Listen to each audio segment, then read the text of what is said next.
Hi guys, welcome back to my channel. If you're new and you like to hear about opinions, reviews, analyses, and ramblings on films, books, and TV shows, be sure to click that subscribe button for more content from me. Today we're doing Film Chat, which is where I talk about films, reviewing them, my thoughts, and the occasional analysis or two. So today I'm going to be doing a Film Chat on the Red, White, and Royal Blue movie adaptation. So I already did a previous video on Red, White, and Royal Blue, like the book. So there is that link to that video in the description if you want to watch it or you haven't watched it yet. And before I continue, I just want to say that the SAG-AFTRA and WGA are still on strike, and Amazon Prime is one of the struck companies. And as I've mentioned in my previous video on Heartstopper, I did do my research to confirm that reviews of films/TV shows produced by struck companies are still very much allowed. So let's get right into it. I'm gonna start off this video by giving a thesis of my review because I'm gonna ramble. This might be a long video. I'm gonna ramble. I have a lot of thoughts, but here's my thesis. It is not a good adaptation. It is a cheesy, somewhat terrible film, but guess what? I still loved it and I enjoyed watching it. Okay, like I really want to emphasize that it is a bad adaptation. It is cheesy. It is terrible with the pacing, but I loved the film, I loved watching it, I enjoyed watching it.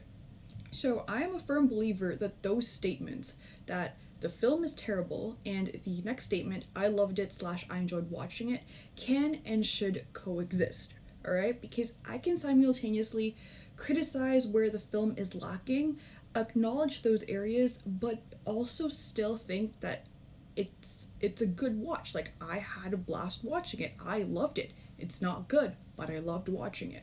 And honestly, this is me as like a film lover, not as a film major. Okay, as a film lover, I love bad films. I love silly films.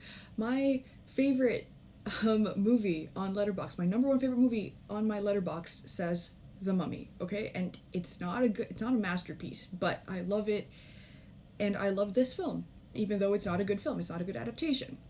Alright, so what I'm going to do is this critique and praise sandwich, where I alternate between the things I liked and the things I didn't like. And I just want to say, too, that when it comes to book adaptations, my expectations are kind of low. So ever since Shadow and Bone Season 2 dropped, like, I've taken the approach of book adaptations as being like a fan fiction of the source material, so that way, like, I won't be too disappointed if they're not completely book accurate. So the way I'm going to do this is that I divided my critiques and praises into categories and topics before listing examples like from the film. So let's start off first with my first critique, so like the stuff I didn't like. So what I didn't like, number one, was the erasure of certain characters.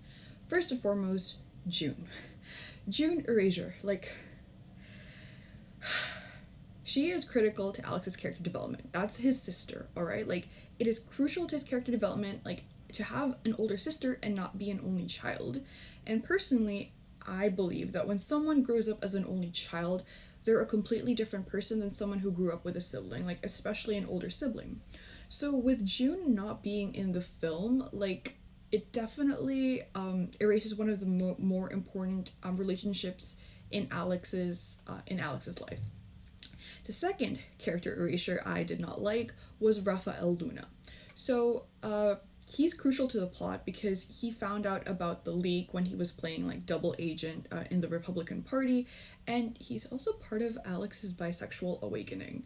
He's a role model to Alex, who had wanted to be a politician, and he lost some of that optimism, like when Rafael Luna announced he's going to be with Richard's campaign, so like the Republican Party.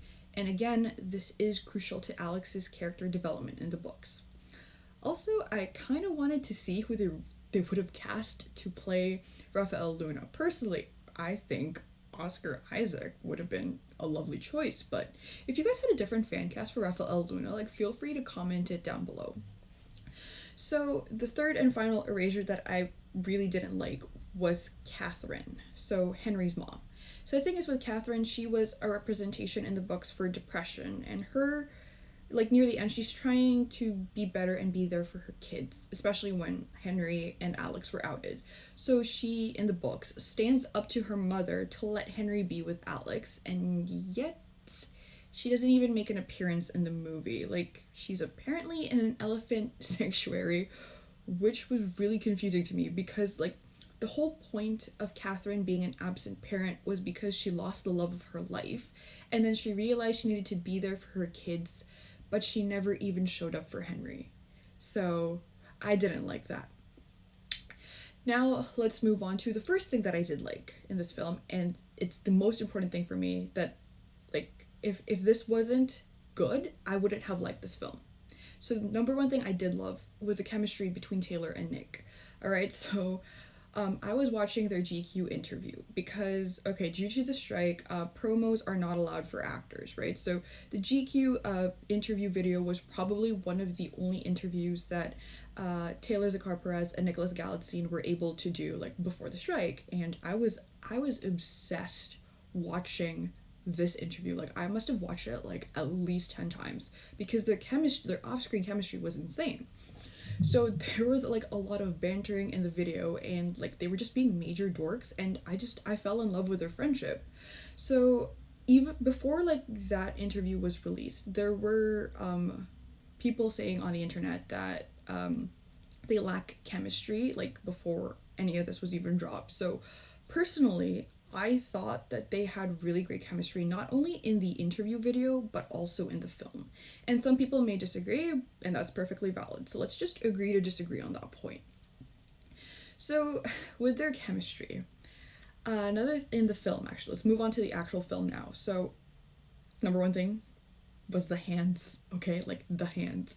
So I literally talked about this last week for my video on Heartstopper. If you want me to care or ship a pairing in TV or like films, you show me the hands. And guess what Red, White, and Royal Blue did? They showed me the hands. They really did. So I was obsessed with it to the point that I made a gift set on Tumblr that I'm showing right now. And it's 9 gifs showing the progression of Alex and Henry's hand-holding / hand-touching in parallel to their relationship progression. So it is giving Pride and Prejudice 2005, and that movie honestly raised like a whole generation of romance lovers. That being said, I do still need to actually watch the film in its entirety, but like I get it. I've seen the gifs, I know about the hand holding, so like when I saw in the movie, like, you know, like every time they were like holding their hands, like it's not even like the full close-up of their hands, like I just noticed it. I was like, hands, hands, hands, hands. I'm saying hands too much, sorry about that. So the third thing about the chemistry was that they did like this, the yearning, the pining, and the being in love really well. So in the cafe, when like Henry and Alex were like in Paris, like they were making like that intense eye contact, and I'm like, damn. So it's so funny because like this was not long after Henry goes like, yeah, let's keep it like casual, and yet the way you're looking at Alex, so who are you trying to fool? You are not fooling the audience. You are in love. If we were in a cartoon, there's literal hearts in his eyes, okay? And oh my god, the next scene I'm going to show right now is the V&A scene. So it is hands down my favorite scene, okay?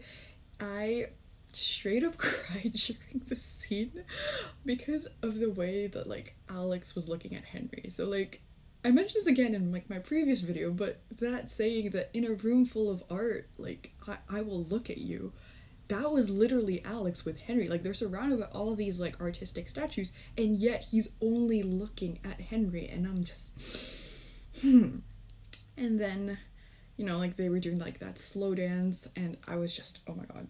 Also, the other thing that they were like, another quote that they're the epitome of is the he, Henry, fell first, but he, Alex, fell harder. Like, honestly, like just their chemistry was so insane. I fell in love with them. I fell in love with them all over again. So now let's move on to what I didn't like, number 2, and that was the erasure and changes of certain storylines and other relationships.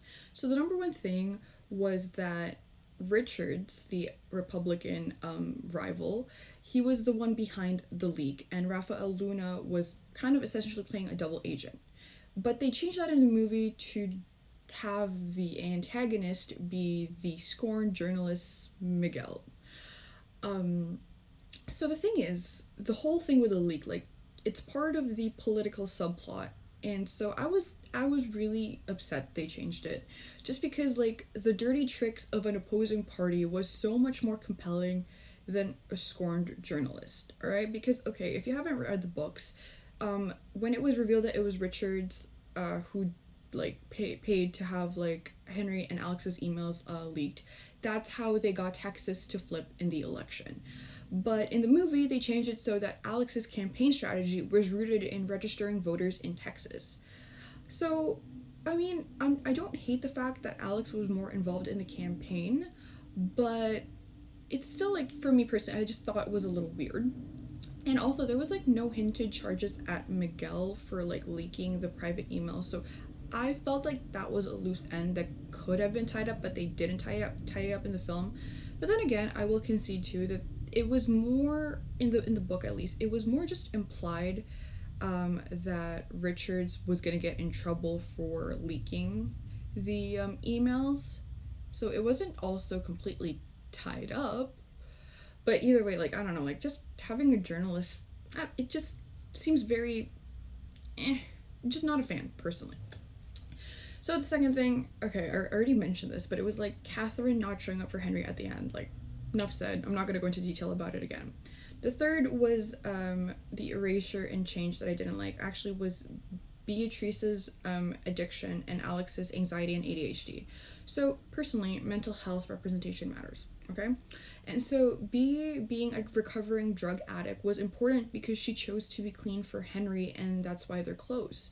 But there's not even like a mention of her like scandal, and it makes her seem well adjusted, even though she and Henry were both struggling immensely with their dad's death. Like, that was crucial to like their relationship and their character development. So another thing, like I mentioned, was Alex's anxiety / ADHD, and Alex in the book has this tendency to run himself to the ground due to his hyperfixation, and that was crucial again to his character, and we didn't get too much of it or even like a hint of it, so I personally was not a fan of that.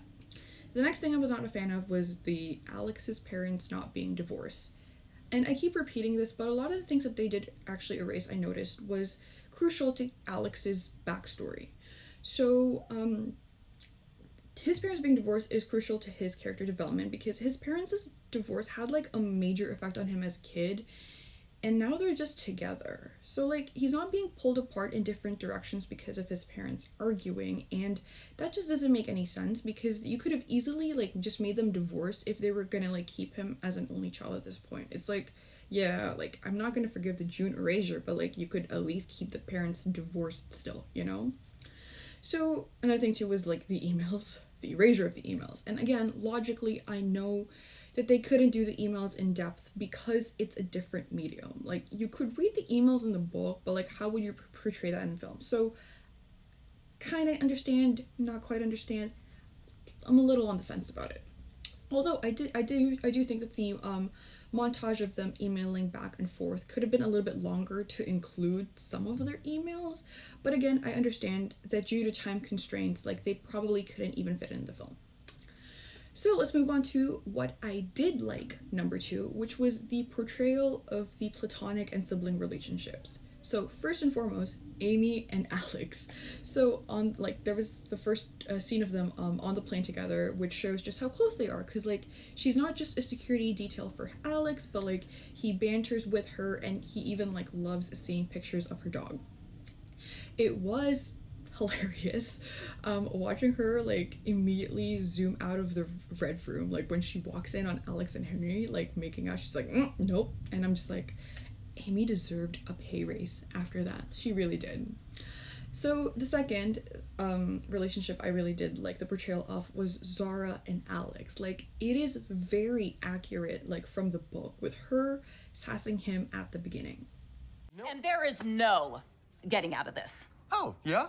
What if I set myself on fire? We'd ship the ashes to Heathrow.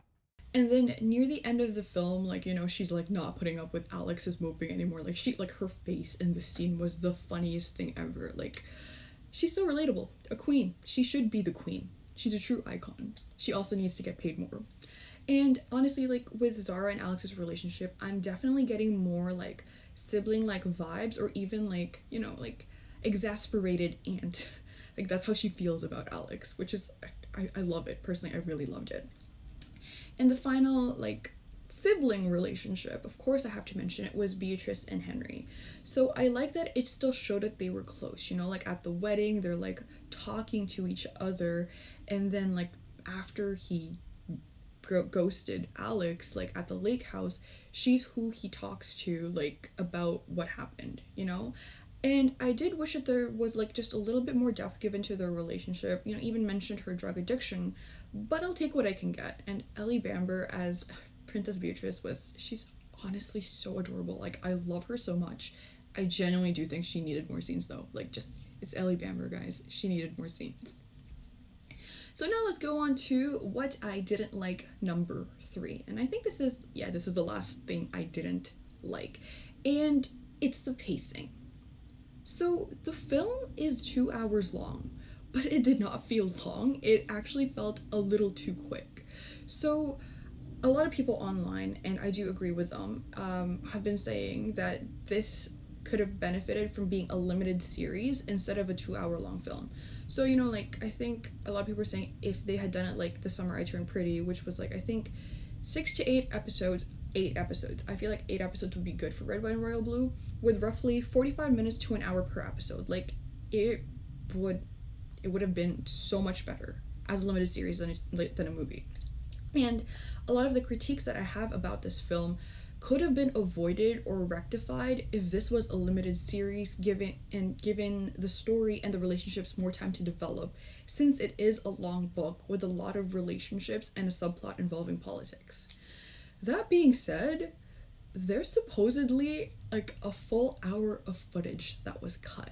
So the film could have been 3 hours, and I demand for this 3-hour director's cut to be released, okay? Like, if a film is released on streaming services, even if it's 4 hours long, like, just release it, all right? Like, Oppenheimer was 3 hours long, and it was in theaters, okay? Like, no hate against Oppenheimer. Like, I loved Oppenheimer. I literally said that.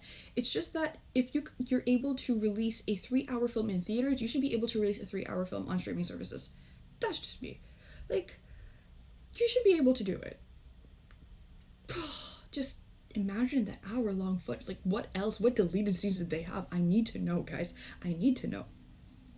So, let's move on to my final point, which is what I did like, number 3.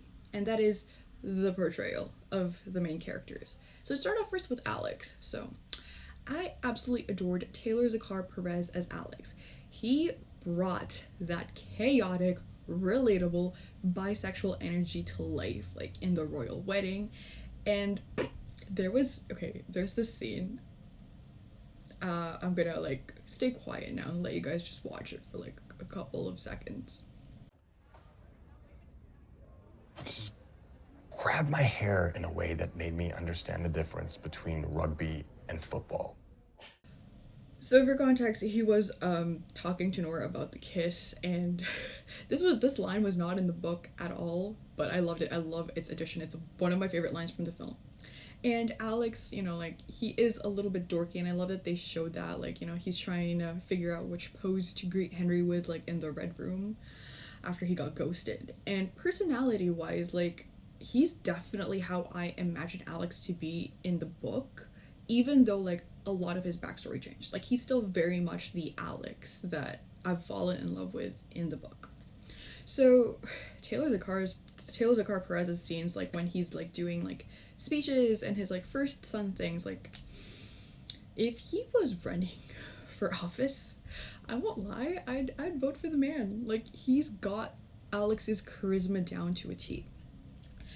I will admit that some of his dialogue was a little clunky, but I love the scene at Kensington when he confronts Henry and he demanded an explanation for why he was ghosted. Personally, this is one of my favorite looks on him because, one, a man fully dressed, soaked from the rain, and he's about to make a love confession. Like, need I say more? And number two, Taylor Zakar Perez has the prettiest lashes I've ever seen. Like, he's probably not watching this video, but dude, can you like drop your lash care routine so I can make my lashes like as pretty as yours? Like, it's insane how pretty his lashes are, and I'm 90% sure it's natural. Like, it's insane. Okay, now let's move on to my thoughts on Henry. So the thing is, I'm a little more hesitant on Nicholas Galitzine as Henry because he, like, don't get me wrong, he had his moments, like, that was definitely spot on Henry from the books. My life is the crown, and yours is politics, and I will not trade one prison for another. I can love you and want you and still not want that life. And looks-wise, like, he is Henry, but I just don't think I'm as sold on him as I was with Taylor. Like, I'm not saying I hated his performance. I liked his performance. I think he did a decent job, but personally, I believe that it was actually the script that was giving him an issue, because he tried his best. He played the repressed gay prince, like, really well, but again, like, the script just didn't do Henry justice as well as I think it could have, you know? I did love, obviously, like, the way that Nicholas Galitzine was just giving the hard eyes in every scene, especially the cafe scene. I was like, damn, that's hard eyes right there.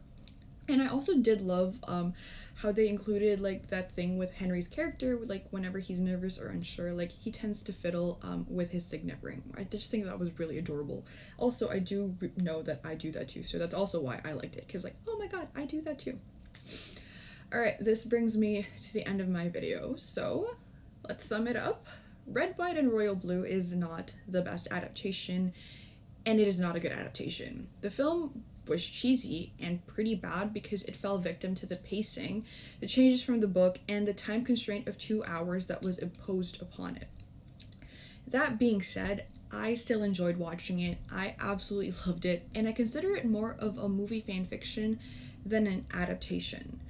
The chemistry between Taylor Zakar Perez and Nicholas Galitzine was off the charts for me, and I enjoyed seeing these characters come to life, as well as, like, the portrayal of their relationship. Again, I gotta reiterate, a film can be bad and you can still enjoy watching it and love it, and that's okay. I will recommend, though, that people read the book, because it is certainly, like, more detailed and fleshed out, and the relationships are far more well developed. And that being said, I am hopeful that this film would bring more people to read the book so they could see why everyone fell in love with Alex and Henry's relationship in the first place. And that's a wrap on Red, White, and Royal Blue. If you've got suggestions for films, books, and TV shows, feel free to comment down below. So my next video will be something new I'm working on, and it's going to be a new segment called What Is, which is where I would talk about either a film theory, concept, or a classic English lit novel and explain it. I gotta put that degree to use somehow, guys. Anyway, so the video will be on the male and female gaze in media, and it will hopefully be up by early or mid-September. So thank you so much for watching, have an awesome day, and please don't forget to like, comment, or subscribe. See you guys next time, bye.